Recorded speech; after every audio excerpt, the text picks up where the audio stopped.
Some great news on tap here today for 76ers fans. First, on Anfernee Simons. I know a lot of you did not enjoy having to talk about these Anfernee Simons trade rumors. Well, good news for you and for me, because I didn't want that to go down either.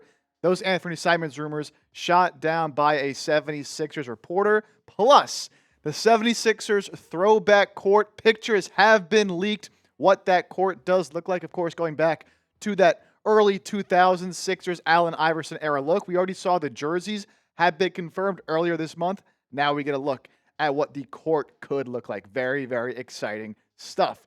Before we get into that, on today's show this week, we are racing Celtics Today, of course, rival Celtics channel here at Chat Sports, ran by my good friend Tyler Smith, to see who can get 50 subs first this week here on Wednesday, August 27th. Middle of the week, we are down but not out by any means. Currently down 5 subscribers, 26 to 21. You want Sixers news, rumors, and a whole lot more all year long. Hit that sub button. Let's beat those fraudulent Celtics fans over there at Celtics Today.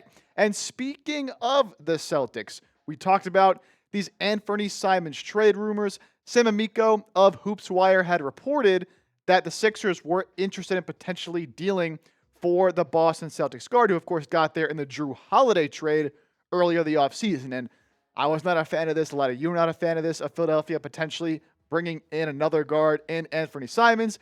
But luckily, we quickly got some confirmation that that is not the case. And Philadelphia is not in the Anfernee Simons sweepstakes, if you will. Adam Aaronson, be a reporter, of course, for the Philadelphia 76ers, tweeted this out. Don't think you need to pay much mind to the Sixers and Anfernee Simons rumors for what it's worth.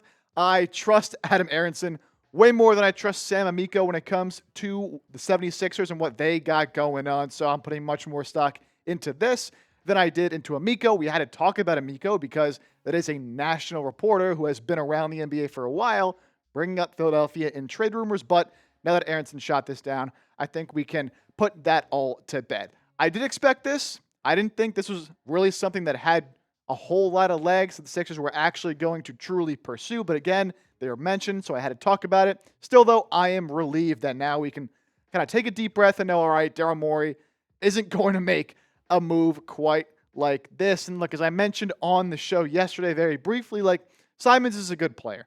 I have nothing against Simons in his own right, and as a player he has developed into since being drafted by Portland few years back. I believe 7 years he spent in Portland. Now you can see he's put up good numbers. He's a very good offensive player, but not a fit for this Sixers team.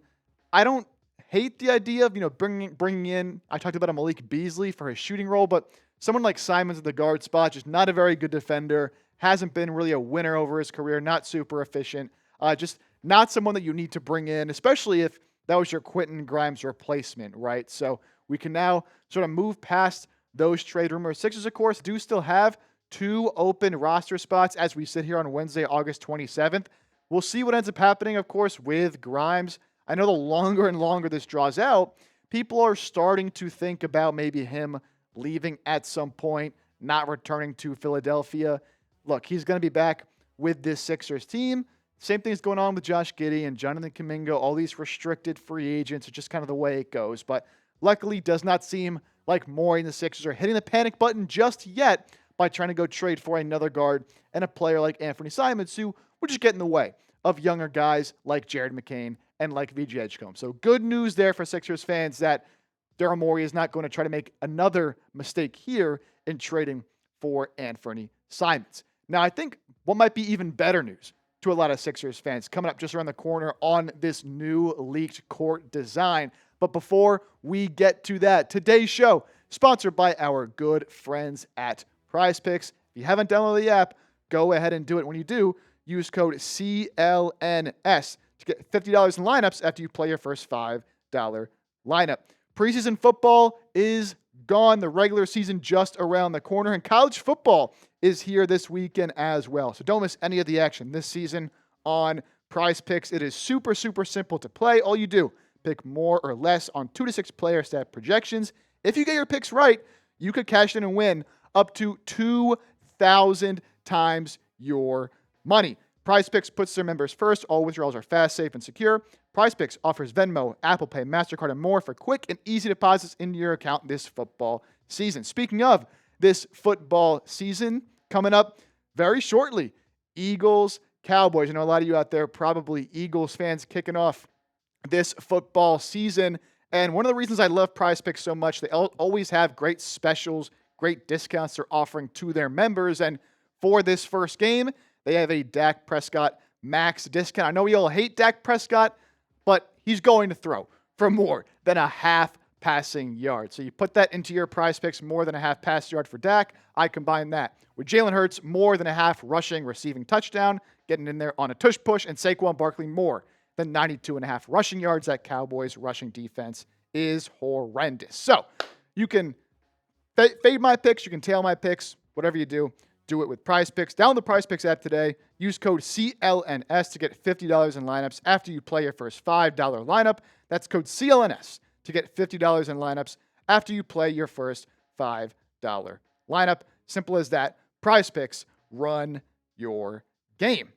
All right, so let's get now to the back half of today's show. Also a little bit on Adam Bona coming up at the end of the show. So if you stuck around, nice little treat for you here at the end as he's playing in EuroBasket starting here today. But first, on the Sixers throwback jerseys and court designs, Evan Sidery, NBA Insider, tweeted earlier this month confirming the Sixers are bringing back those classic black retro uniforms from the AI era this season. Of course, it's been talked about for quite a while and never implemented, and now finally being implemented. We have seen some of these images of the jerseys the Sixers will be bringing back. Going to look just like that, as you had seen, finally reviving these fan favorite jerseys, man. They had to do something right at some point, because this organization not in the best standing, I should say, with their fans over the past couple of years. But another look here at the shorts designs that they'll be wearing this upcoming season. These did leak back a few weeks ago. I think the jerseys look great. Of course, the nice touch here with the 7-6 and the star. Of course, that throwback to the early 2000s look that we've been waiting for so long. That's been out for a little bit, and we talked about that back a couple weeks ago here on the show. What's new is a look at the court design for the 76ers. When they do wear those uniforms, they will also have an alternate court that, not exactly like it was back in the early 2000s, and some of you might not love that they changed it up a little bit, but I like kind of the modern twist, modern design on it. You notice a few things. One, the black outline around it, the different colored hardwood. You can see kind of like the paler one in the center, and then the darker hardwood inside the three-point line.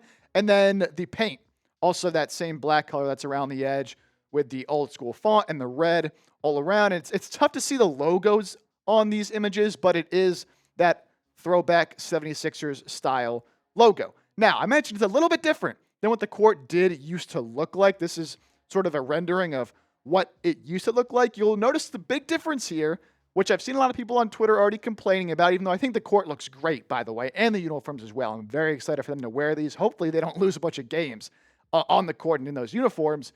Big difference you'll notice is that the blue. There's, as far as we've seen, and again, these are just leaks, so not 100% confirmed. That's definitely what the finished product will look like, but we're very close to the season. I imagine it is. No blue in the paint. There's no blue in the center of the court either, as you can see over there with that Sixers logo. So it's a little bit different, a little bit more of a, I guess you could say, simpler, modernized design of the retro. I didn't expect them to bring back just a copy and paste of the exact same arena, right?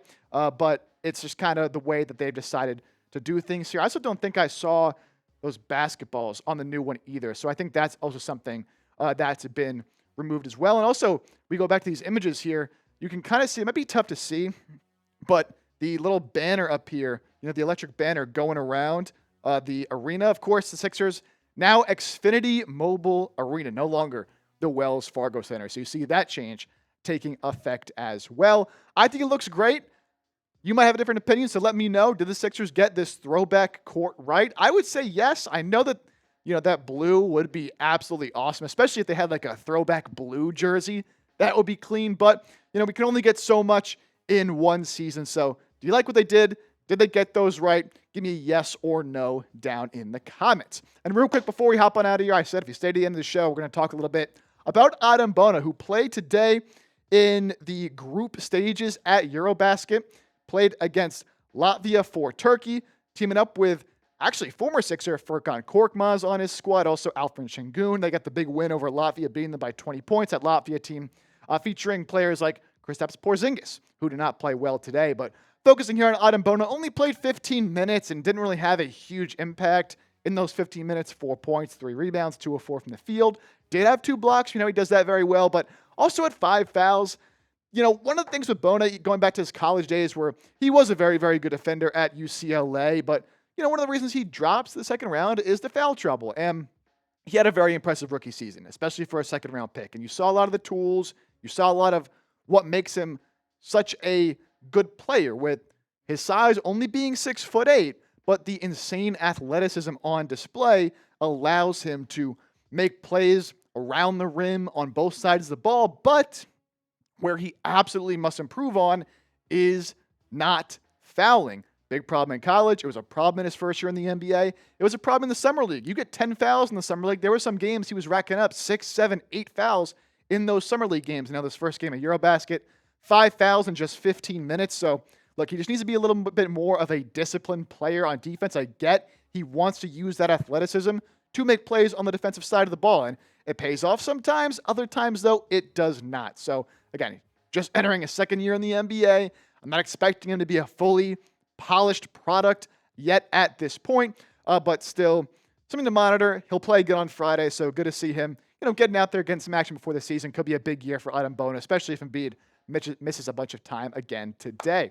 All right, that'll do it for today's show. If you made it to the end of the video, I appreciate you. If you're not subscribed and like what you see, I encourage you to hit that sub button. More videos like this nearly every single day all year long. Season will be here before you know it, so don't miss out on anything going on with the Sixers. Whatever they do, it's always a lot of drama going on. You don't want to miss out. So subscribe, turn on those notifications, and we'll catch you next time right here on 76ers Now.